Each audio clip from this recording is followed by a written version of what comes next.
I awoke to something dry and bristly rubbing against my face. Tilled earth and fertilizer filled my nose as I lay on the ground, face pointed toward the moonlit sky.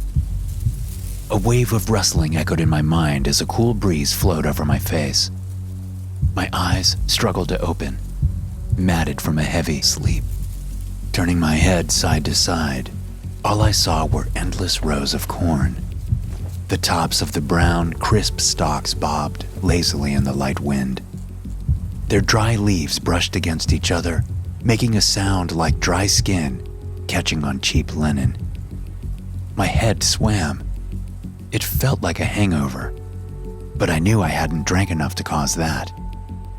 3 or 4 beers at most. Maybe someone put something in my drink. That's the only thing that made sense. I pushed myself unsteadily to my feet. My vision doubled and refocused. A clawing pain ripped through my stomach as though I hadn't eaten in weeks. It was a sickening mixture of starvation and nausea. The rancid taste of vomit filled my mouth. Shoving my hands into my pockets, I was concerned to discover that whoever had dumped me here had taken my cell phone. My wallet was missing too. The only things left in my pockets were a half-crushed pack of cigarettes and a lighter. Looking to the ground, I saw the remains of my meal, congealed and soaking in the loamy soil. Sitting next to it, looking into the moon-filled sky, was a silicone Halloween mask. The skeleton face framed in a ratty white whaler's beard smiled up at me. "Funny meeting you here," the mask seemed to say. I nervously chuckled as the thought bounced inside of my head. "Yeah," I said to the mask. "Pretty wild." My mind was foggy, but I could remember a few details from earlier in the night before I woke up alone in the cornfield.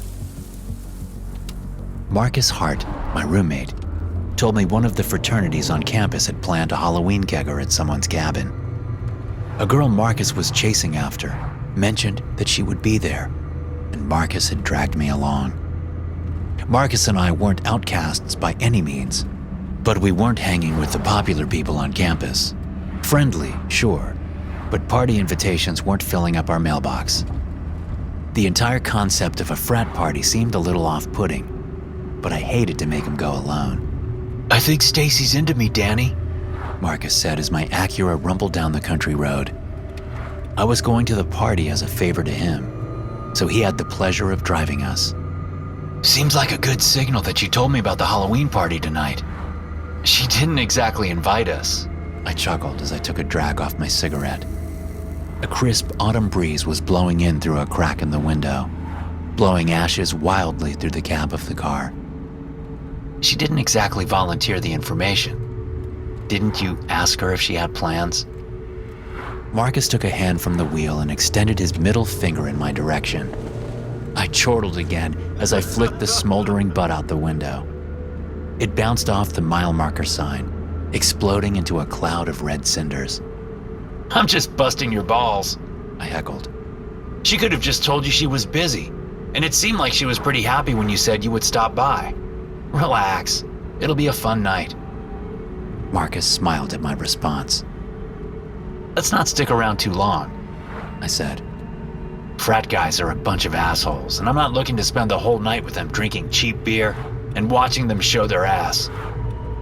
"They aren't all bad," Marcus responded. "I have some classes with a few of them. Decent enough guys." I rolled my eyes and lit another cigarette. "I don't know what high school was like for you," I replied snidely. "For me, those are the guys that gave me hell all the time. Being in a frat is for rich kids who want to buy friends. Not my kind of scene." We drove on in silence. I guess I offended him, but it was how I felt. Not everyone in a fraternity was a bad guy, most likely, but it seemed like an accurate stereotype to me. After what felt like an eternity of winding down 2-lane country roads, the GPS on my phone alerted us that the house was ahead on the left. As we rounded the final corner, we could see smoke rising from a bonfire by the edge of a cornfield. Loud music blasted through the air, as nearly 100 college students milled about. We parked in the field across the road and headed over to the thriving party. After grabbing a few beers and making laps to see if we knew anyone there, we settled toward the edge of the costumed horde and watched the chaos. Marcus looked frantically through the crowd trying to spot Stacy. "Did you see her anywhere?" he asked, slight panic in his voice. "Everyone at this damn party has a mask on. I'm not sure I'd recognize her in one." I shrugged. He had a point. She would blend into the crowd. "I think I'm going to make another pass and see if I spot her," he said. "Gonna come?" "You go ahead," I said, pulling a pack of cigarettes from my shirt pocket. "I'm going to step off to the side for a smoke." Marcus tossed me a wave and headed off into the crowd, scanning the shifting cluster for Stacy. I walked a few feet away from the cluster of people to save them from the cloud of cigarette smoke. Just because I was destroying my lungs didn't mean they had to suffer the secondhand effects. I lit my cigarette and turned to look out at the immense cornfield. A long draw of smoke was drifting into my lungs when a heavy hand fell on my shoulder. It startled me, and I choked as my body ejected my last draw. Body shaking with tremors from my deep coughs, I turned to see a shirtless man wearing a monstrous jester mask. "You're breaking the rules," the demonic harlequin shouted. In his hands, he held a floppy Halloween mask and a red plastic cup filled with beer.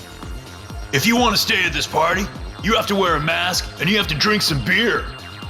He shoved the mask and cup into my hands. Turning the mask over in my hand, I saw the smiling skeletal face framed in the white whaler's beard. The hollow sockets seemed to look into my eyes.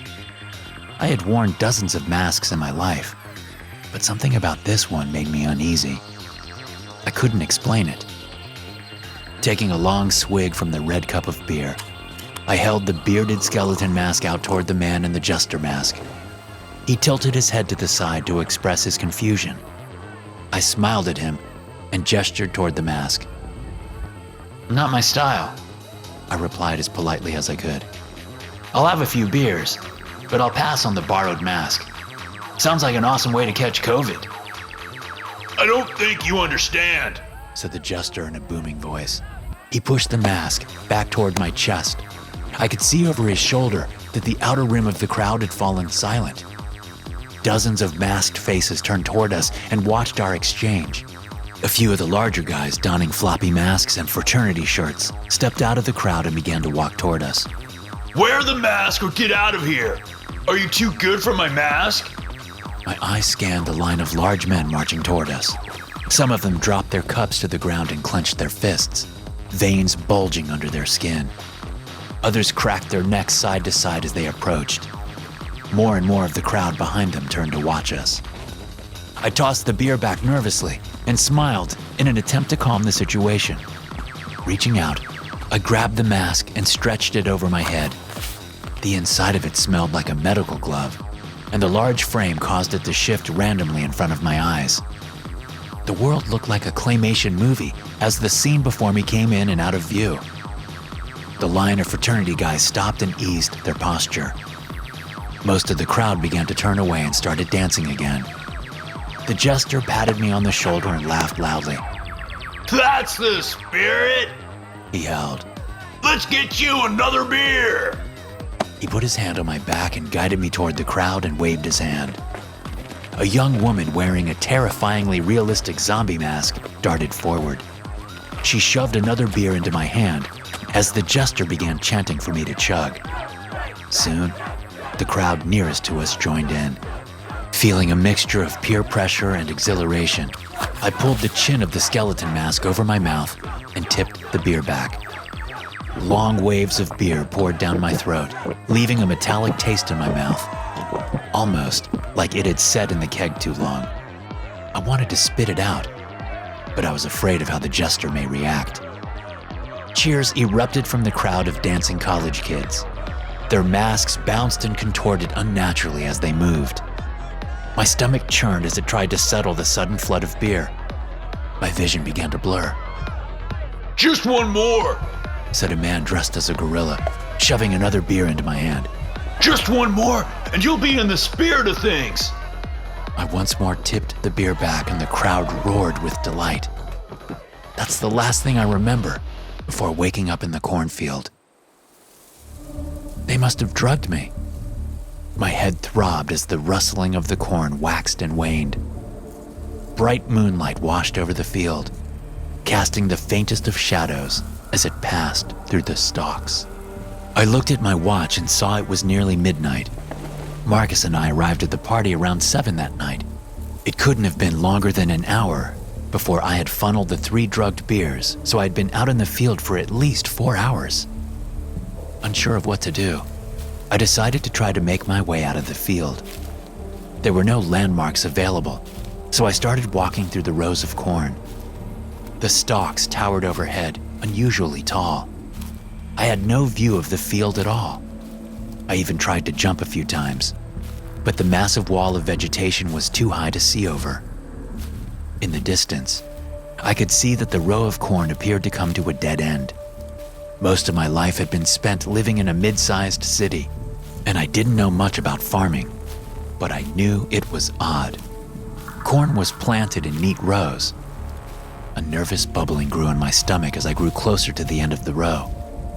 When I was a few feet from the end, I saw that the row didn't end. There was a 90-degree right turn. I went around the bend to see another turn about 20 feet ahead of me, leading to the left. It wasn't a damn cornfield. It was a maze. In frustration, I sat on the ground and began to run my hands through my hair. Panicked thoughts raced through my head as I tried to figure out what the hell was going on. None of it made sense. The fraternity hosting the party had drugged my drinks, but why? Was it some kind of hazing ritual? No, that wouldn't make sense. I hadn't pledged to any fraternities, and I wasn't popular enough to be approached by one directly. Was it a practical joke? Probably so. But what the hell was the point? None of those guys knew me. Regardless of why they drugged me and dumped me in the middle of some stupid maze, I was terrified. The corn was unnaturally tall, and the rustling noise produced by the wind and the plants made me feel like something was moving through them, watching me, hunting me even. Some ancient sense filled my body with the dread that something stalked me. And then I heard a voice. Found your mask back where we left you. It shouted from a few rows away. I thought you knew the rules. Gotta leave your mask on.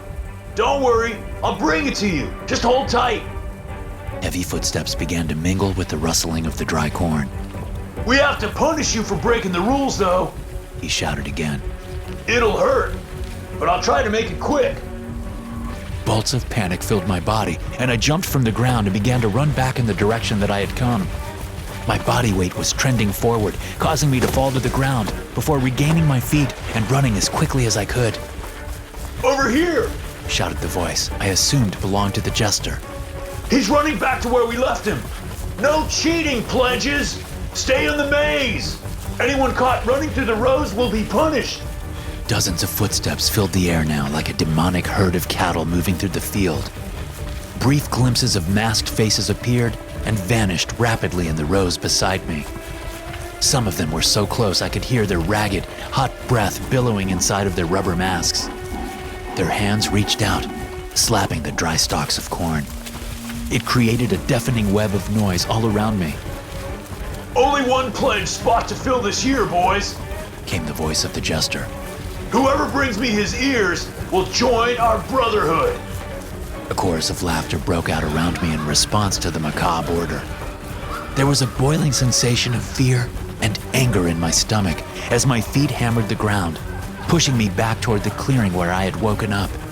I had no plan, operating off of pure fear and adrenaline. As I neared the end of the row into the clearing where I had awoken, I saw the jester standing with his back turned away from me. In his left hand, I saw the skeleton mask, and in his right, he held a long-bladed knife. In a mixture of terror and rage, I barreled toward him and tackled him to the ground. The knife and mask fell to the ground as we slammed to the earth with a sickening thud. His head smacked heavily against a rock protruding from the ground. A gust of air and a whimper burst from the jester's mouth as I landed on top of him. Unsure if he was still conscious, I pushed myself up from the ground and grabbed the knife. Turning back toward him, I pointed the knife in his direction. At first, I thought he was dead, until I saw his back rise and fall, taking shallow breaths. I inched toward him, knife still outstretched, ready for him to attack. He never moved. Kneeling, I settled my knee in the center of his back. He groaned in pain, but remained in place. Slowly, I tugged the jester mask off his head. His face was a ruin of fractures and lacerations from his fall on the rock. Dark red blood traced through his messy mop of blonde hair. His glazed eyes twitched and struggled to focus on my face. You better, He coughed, and a spray of blood and phlegm peppered the ground in front of his mouth. better run, man. They won't stop. I could still hear footfalls in the distance and the whisper of the corn stalks. They would be there soon, and I knew I had to move. I needed to slow them down, buy me some time. Then I saw the discarded skeleton mask. Everyone at the party had seen me wearing it. Maybe it would throw them off. I grabbed the crumpled mask and tugged it over the blonde man's head. He fought weakly against me, but I was able to get it onto him without much trouble. After I placed it on his head, I grabbed his jester mask and put it on. It was disgusting, but maybe they would recognize the mask and think I was one of them. The smell inside nearly made me vomit again. Sweat and the thick scent of copper overwhelmed me. Warm, sticky fluid made the rubber cling to my face. A mixture of the jester's blood and sweat, no doubt. Voices behind me began to grow loud, and the sound of hands brushing against the rows of corn swelled. They were getting closer. I had to leave and hope that the man wearing my mask would slow them down. At first, I considered bursting through the rows of corn to run in a straight line, but thought better of it. The noise would be immense and alert them to my location instantly. Even if they didn't hear me breaking through the dry stalks, the visible path I would leave behind would provide them with a direct path to track me. I moved toward one of the rows of corn and carefully pushed two of them aside, leaving enough room for me to slide through. Carefully, I lifted one leg and sat it down on the other side of the row. Once I had solid footing, I brought my second foot and gently released the two stalks I was holding and allowed them to lazily bounce back into place. I performed the same separation and step-through move on the second row of corn, leaving 2 rows between myself and the jester's battered body. I hoped the group would find him and be satisfied that it was me on the ground, but there was no way to be sure. If they discovered that it was their friend on the ground, I had no way to be sure they wouldn't ignore the rules and burst through the maze walls to search for me directly. There he is! I heard a voice shout in the distance. It sounded hauntingly familiar, but in my panic, I couldn't figure out where I had heard him before. At the party, most likely. He's on the ground! His ears are mine! Between the rows of stalks, I could see a young man wearing a werewolf mask run toward the body. The jester, now wearing my skull mask, pushed himself onto his back and held up his shaking hands toward the approaching man. He stood over the broken man and pulled a knife from his belt. Put your hands down and take it like a man, the werewolf said, and kicked the jester in the ribs. A loud crunch exploded from his side as a high-pitched whine escaped the mask. I'm just taking your ears. Sit still, and I'll cut them clean off. Won't even hurt that much. You may even make it to the main road before you bleed to death. The werewolf kneeled and reached his hand toward the top of the skeleton mask. I had been transfixed by the events, but suddenly I realized my half-clever diversion was being wasted as I watched them. Moving as quietly and quickly as I could, I began to slip carefully between the rows. All the while, I prayed I was moving closer to the edge of the field instead of farther in. Guys! Shouted the werewolf. It's Brandon! The son of a bitch hurt him! I think. It looks like he smashed his head on a rock and broke his ribs! Asshole, I thought to myself as I pushed through the corn. I busted his head up, but you broke his ribs. almost chuckled to myself at the thought, half maddened as I was. Footfalls sounded behind me as the cluster of psychotic pledges pounded through the field looking for me. My heart thundered against my chest as I continued to quietly slide between the rows of corn, one at a time. With each successful pass, the sound of the mob grew a bit quieter. Even with their leader killed or out of commission, they seemed dedicated to holding to their rule of not breaking through the corn maze walls. It was a relief, but I still doubted I would be able to move out of the field quickly enough to escape them. Even if I did, there was no telling how far I was from my car. Even if I found it, Marcus had the keys. In the distance, I thought I could hear the sound of cars. My heart filled with hope, and I began to move a bit more quickly toward the noise. For a moment, I had hope that I would escape. Suddenly, there was the sound of snapping corn stalks behind me. I looked over my shoulder to see glimpses of the werewolf mask bounding after me through the rows of corn. He was alone and must have assumed the other pledges wouldn't see him. My reliance on them sticking to their own rules had failed. I see you, he whispered as he pushed through the corn. That same familiar voice scratched at my ears. Stop running, and this can all be over. I began to run faster through the rows. Leaves and corn cobs smacked against my face. He was gaining on me. His footfalls were near me. My mind raced between turning to fight and continuing my failing escape attempt. It's done, Danny, he shouted. It'll be so much easier if you would just give in. All I need are your ears. Danny. He called me Danny. The werewolf knew me. I stopped and spun around to face him. The jester's knife was still clutched in my hand, and I held it toward the werewolf. He stopped in place and held out his knife toward me. Marcus? I asked, between gulping breaths. What the hell? Marcus? The werewolf grabbed the tuft of hair on top of the mask and pulled it off. Before me in the cornfield stood my best friend, Marcus. A hateful smirk curled his lip. His hair was matted to his head with sweat, and his eyes were full of madness. But it was him. I pulled off the stolen jester mask and stared in bewilderment at Marcus. Sorry, buddy, he said calmly. I hate that it had to be you. Why are you doing this? I said, holding back my desire to scream. It would only have attracted the rest of the murderous pledges. You don't have to go through with this. Shit. I thought we were friends. Marcus lifted his free hand and wiped the streams of sweat away from his face. You could see the moisture evaporate from his skin in the cool night air. His smirk faded away and turned into a determined glare. I'm tired of being nobody, he said flatly. Being a face in the crowd at a party doesn't bother most people. But I've spent too much of my life being ignored. I pledged the frat, but didn't tell you. I knew you wouldn't support it. You think you're better than them. You think you're better than me. Marcus, I'm sorry, I muttered. He was inching toward me, and I walked backward, catching my feet on the stalks and stumbling. You're not like them. This isn't you. Let's get out of here. We'll get you some help. We can... Before I could finish my sentence, my shoe tangled in a half-bent stalk of corn, and I tumbled onto my back. The air rushed out of my lungs, and bright white stars shot across my field of vision. I couldn't see him, but I heard Marcus say something under his breath and the sound of his feet hitting the ground as he began to run toward me. I held the knife out in front of me as my vision steadied, just in time to see Marcus. He was running toward me, knife above his head, preparing to plunge it into me, and I lay helplessly on the ground. This is it, I thought. Killed in a damn corn maze.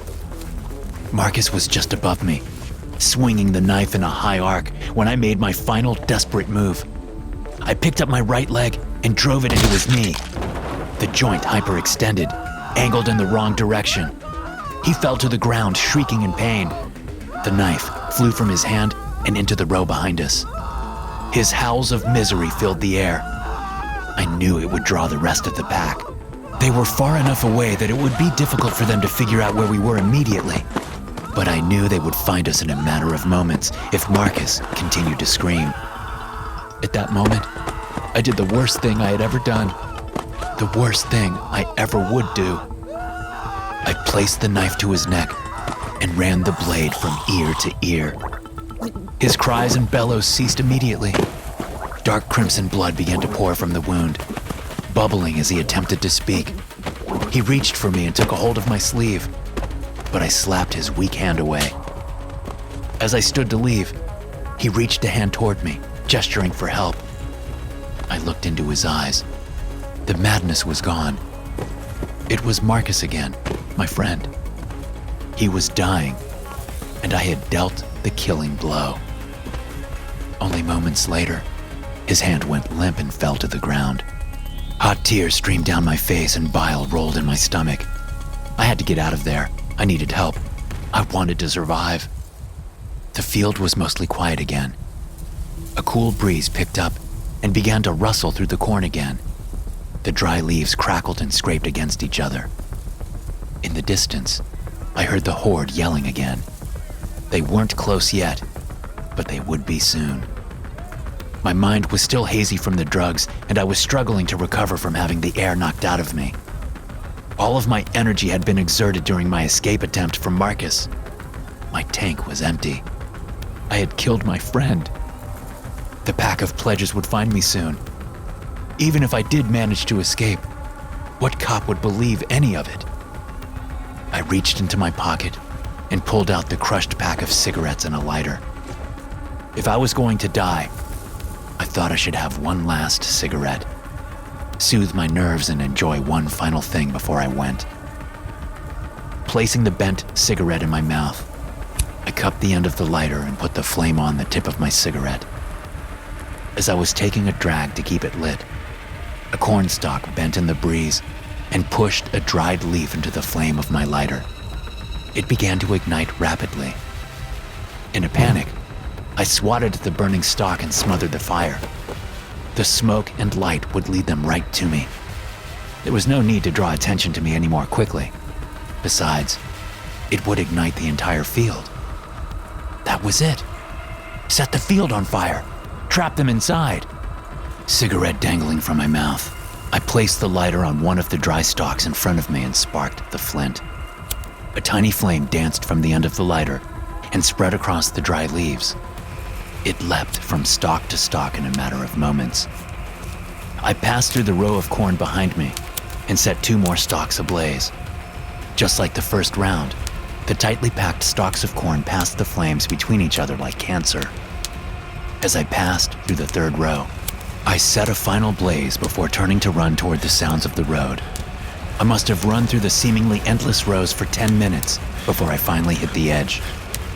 A wide open field spread in front of me, and beyond it sat the country road that had carried me and my best friend to this ill-fated party. I turned toward the cornfield a final time before I collapsed to the ground. What had only been a few small fires when I left had turned into an enormous blaze.